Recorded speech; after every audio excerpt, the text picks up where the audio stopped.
From the Health Science Desk of the Boston Globe, I'm Stephen Smith, and this is Be Well, Boston. Baseball, hot dogs, apple pie, and chewing tobacco?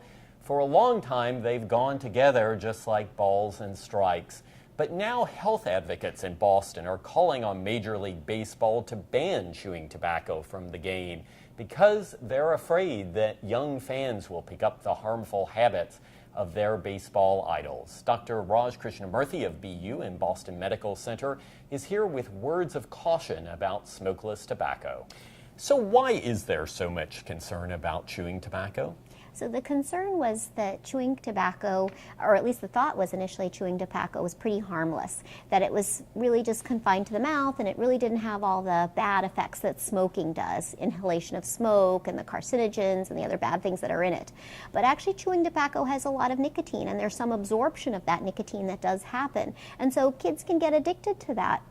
And so really this notion that somehow it's better to use chewing tobacco than smoking is a fallacy. And isn't there also some thinking that it can serve as sort of a gateway for other tobacco use? So there's a concern that you get addicted to the nicotine that's in the tobacco.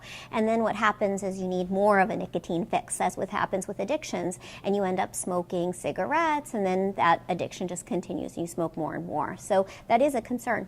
So if someone is already using chewing tobacco, what are some strategies to stop that use? So it's important to understand what's the reason that you use it for. Is it something that you need in your mouth? Is it that chewing gum could replace? Or there's other mint-flavored, non-nicotine chewing substitutes out there. So what's the reason? And if there's an addiction to nicotine that's there, you can think about the same things that smokers use, the nicotine patches to help to quit, and there's some medications that you can use also that help people to quit. For continuing health news, stay with boston.com/health and the Daily Dose blog at boston.com/dailydose.